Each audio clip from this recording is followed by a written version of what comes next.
আজি আমি শিকিম ক্লাস 7 অর অনুশীলনী 1.1 question number 18 find whether of the statement are true or false মানে সত্য সঁচা নে মিছা আমাক কব দিছে লেফট সাইডত দিছে question number 1 or -6 plus 23 plus -2 আৰু ৰাইট সাইডত দি আছে -2 প্লাস -6 প্লাস 23 লেফট সাইডৰ খিনি লগত -6 প্লাস 23 প্লাস -2 দি আছে কি হবো -6 প্লাস 23 মাইনাস আৰু প্লাস ব্ৰ্যাকেটৰ মাজত থাকিলে মানে পূৰণ হৈ আছে মাইনাস প্লাসত কি হৈ যায় মাইনাস আমি মাইনাসৰ দুটা আগত একলগ কৰিম কি আছে 6 আৰু 2 দুটাই মাইনাস থাকিলে আমি কি কৰিব লাগে প্লাস কৰিব লাগে 6 আৰু 2 কি হবো 8 আগতে কি চিন বহিব মাইনাসৰ প্লাস 23 সো 20 মাইনাসৰ 8 প্লাস 23 এনেকুৱা যদি দিয়া থাকে এটা মাইনাস এটা প্লাস দেখাত যেটো ডাঙৰ তাৰ পৰা সৰুটো বাদ দিব লাগে 23 মাইনাস 8 কৰিম 23 ৰ পৰা 8 বাদ দিলে কিমান আহিব 15 ডাঙৰটোৰ আগত কি চিহ্ন প্লাস চিহ্ন এই কাৰণে প্লাস লেফট সাইডটো আমি কৰি চাও লেফট সাইডত কি দি আছে -2 প্লাস -6 প্লাস 23 -2 প্লাস মাইনাসে কি হবো -6 প্লাস 23 দুটাই মাইনাস থাকিলে আমাৰ কি সংখ্যা দুটা কি কৰিব লাগে আগতে যোগ কৰিব লাগে 8 আৰু সংখ্যাটোৰ আগত মাইনাস চিহ্ন বহে এতিয়া আমি দেখাত যেটো ডাঙৰ তাৰ পৰা সৰুটো বাদ দিম কিমান আহিব 15 আৰু ডাঙৰটোৰ আগত প্লাস তো ইয়াতেও প্লাসৰ 15 পালো ইয়াতেও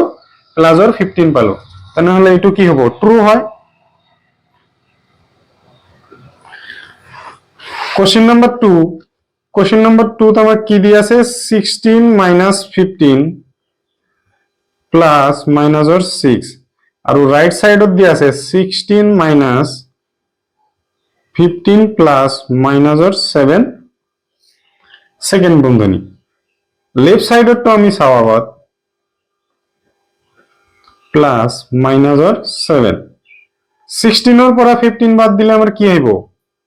1 আহিব প্লাস মাইনাসে কি হয় -7 এতিয়া সদ 1 ৰ পৰা 7 বাদ দিব লাগে আমি কি কৰিম আগতে এনেকুৱা হলে আগত ডাঙৰ দিখাৰ ডাঙৰ যেটো হেটোৰ পৰা সৰুটো বাদ দিম 7 ৰ পৰা 1 বাদ দিলে কি হ'ব 6 হ'ব 7 ৰ আগত কি চিন দি আছে মাইনাস তেনেহলে মাইনাসৰ 6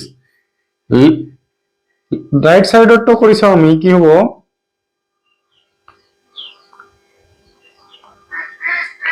$16 মাইনাস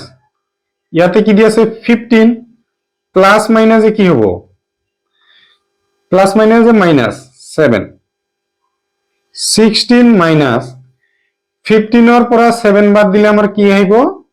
8 আহিব ব্ৰ্যাকেট উঠাই দিলো আমি ইয়াতে চোৱা 16 মাইনাস 8 কি হ'ব 16 ৰ পৰা 8 বাদ দিলে আমাৰ কি থাকিব 8 ইয়াতে চোৱা মাইনাসৰ 6 আহিল ইয়াতে আহিল প্লাসৰ 8 দুটা সমান নহয় তেনেহলে এটো কি হ'ব ফলস নেক্সট কোশ্চেন নাম্বার 3 কি দি আছে ন্যাচারাল নাম্বার আর closure under subtraction natural number দুটা নাম্বার লৈ লও আমি ন্যাচারাল নাম্বার এটা হল 13 আৰু এটা 11 লৈ লও 13 ৰ পৰা 11 বাদ দিও কিমান আহিব 2 তো এটা ন্যাচাৰাল নাম্বাৰ হয় 13 আৰু 11 তো ন্যাচাৰাল নাম্বাৰ এটো ন্যাচাৰাল নাম্বাৰ এতিয়া আমি উল্টা কৰি চাম 11 মাইনাস 13 কৰি চাম তেতিয়া আমাৰ কি হ'ব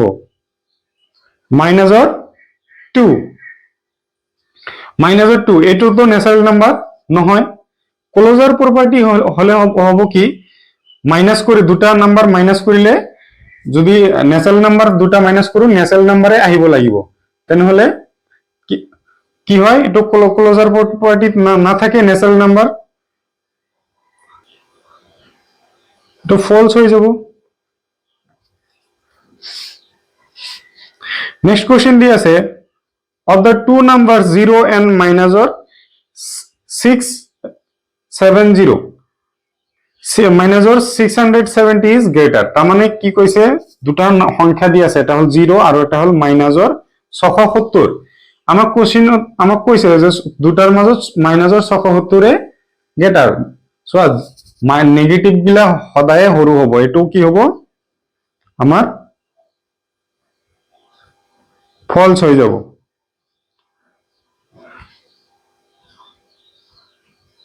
কোশ্চেন নাম্বার 5 কি দি আছে, with respect of subtraction of integer, মানে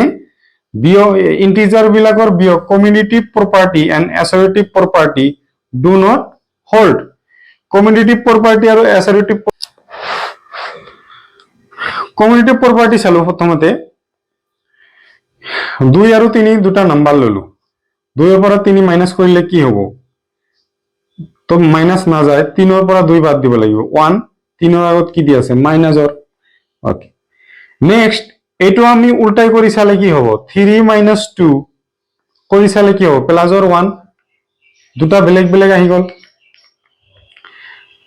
আৰু এটা বেলেগ এক্সাম্পল লও, সাপোজ এইটো কমিউটেটিভ ল আমাৰ হোল্ড নকৰে, ঠিক আছে, প্ৰযোজ্য নহয়। তাৰপিছত নেক্সট আমি কি কৰিম, এছোসিয়েটিভ প্ৰপাৰ্টিত আমি কৰি দেখাম। সাপোজ আমি নাম্বাৰ ললো 1 2 3, তিনিটা নাম্বাৰ ললো। এছোসিয়েটিভ প্ৰপাৰ্টি কি হ'ব, 1 ৰ পৰা মাইনাস 2 কৰিম, প্ৰথমতে মাইনাস 3, আমাৰ সাবট্ৰাকশন কৈছে না, 1 মাইনাস 2 কি হ'ব, 1 ৰ পৰা 2 বাদ দিলে মানে 2 ৰ পৰা 1 মাইনাস কৰিলেও কি হবে, 1 2 ৰ আগত যেহেতু মাইনাস আছে মাইনাস, মাইনাসৰ 3, দুটাই মাইনাস থাকিলে আমি কি কৰিব লাগে, সংখ্যা দুটা যোগ কৰিব লাগে, আগতে কি বহিব মাইনাস বহিব। মাইনাস 4 আহিল, এতিয়া আমি উল্টা কৰি চাও, 1 মাইনাস 2 মাইনাস 3, 1 মাইনাস 2 ৰ পৰা 3 মাইনাস কৰিলে কি হ'ব, 3 পৰা 2 মাইনাস কৰা কি হ'ব 1, 3 ৰ আগত কি আছে মাইনাসৰ 1, মাইনাস মাইনাসে কি হৈ যাব প্লাস 1,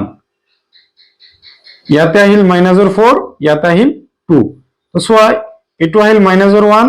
এটো আহিল 1, এটো আহিল মাইনাসৰ 4, এটো হল 2। তাৰ মানে আমাৰ উইথ ৰেসপেক্ট অফ সাবট্ৰাকশন ইন্টিজাৰ্স কমিউটেটিভ প্ৰপাৰ্টিও এক্সিস্ট নকৰে আৰু এছাৰেটিভ প্ৰপাৰ্টিও এক্সিস্ট নকৰে, ডু নট হোল্ড। তাৰ মানে কৈ দিছে হোল্ড নকৰে বুলি লিখি দিছে, তেনেহলে আমি কি লিখিম, সঁচাই হোল্ড নকৰে, তেনেহলে এইটো ট্ৰু হৈ যাব।